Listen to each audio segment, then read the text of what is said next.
ചലച്ചിത്ര നടൻ രവികുമാർ അന്തരിച്ചു. ചെന്നൈയിലായിരുന്നു അന്ത്യം. അർബുദ രോഗത്തെ തുടർന്ന് ചികിത്സയിലായിരുന്നു രവികുമാർ. 100-ലധികം മലയാള ചിത്രങ്ങളിലും നിരവധി തമിഴ് ചിത്രങ്ങളിലും അഭിനയിച്ചിട്ടുണ്ട്. ലേബി സജീന്ദ്രൻ വിവരങ്ങളുമായി. ലേബി, 70കളിലെ നായകനായിരുന്നു രവികുമാർ. ഒരുപാട് ഹിറ്റ് ചിത്രങ്ങളിൽ നായകനായിരുന്ന വ്യക്തിയാണ്. ഇപ്പോൾ കൊച്ചിയിലായിരുന്നു അന്ത്യം. എന്താണ് വിശദാംശങ്ങൾ?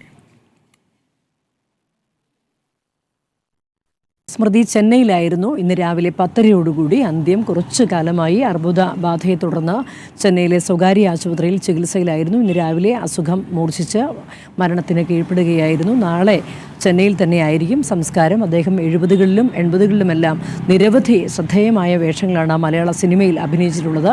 അക്കാലത്ത് നസീറിനും മധുവിനുമൊക്കെയൊപ്പം ചോക്ലേറ്റ് വേഷങ്ങൾ ചെയ്തുകൊണ്ടാണ് അദ്ദേഹം മലയാള സിനിമയിൽ ശ്രദ്ധേയനായത്.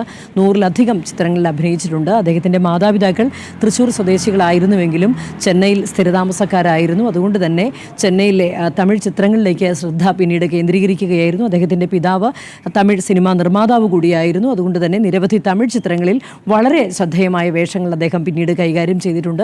ഏറ്റവും ഒടുവിൽ ബി ഉണ്ണികൃഷ്ണൻ്റെ ആറാട്ട് എന്ന സിനിമയിലാണ് മലയാളത്തിൽ ഒടുവിൽ അഭിനയിച്ചത്. കെ മധുവിൻ്റെ ഒരു ചിത്രത്തിലും അഭിനയിച്ചിരുന്നു. അങ്ങനെ മലയാളത്തിലേക്കുള്ള ബന്ധം പുനഃസ്ഥാപിച്ചിരുന്നു. മലയാള സിനിമയിലേക്കുള്ള ബന്ധം നിരവധി ടെലിവിഷൻ സീരിയൽസിലും അഭിനയിച്ചിട്ടുണ്ട്. മുൻകാല നടി സുമിത്രയാണ് അദ്ദേഹത്തിൻ്റെ ആദ്യ ഭാര്യ. ഏതായാലും കുറച്ചു കാലമായി സിനിമയിൽ നിന്ന് വിട്ടുനിന്ന് അസുഖത്തിന് കീഴ്പ്പെട്ടിരിക്കുകയായിരുന്നു. അതിനിടയിലാണ് ഇന്ന് രാവിലെ ചെന്നൈയിൽ അന്ത്യം സംഭവിച്ചത്. ശരി, ലേപി സുചീന്ദ്രനാണ് വിവരങ്ങൾ നൽകിയത്.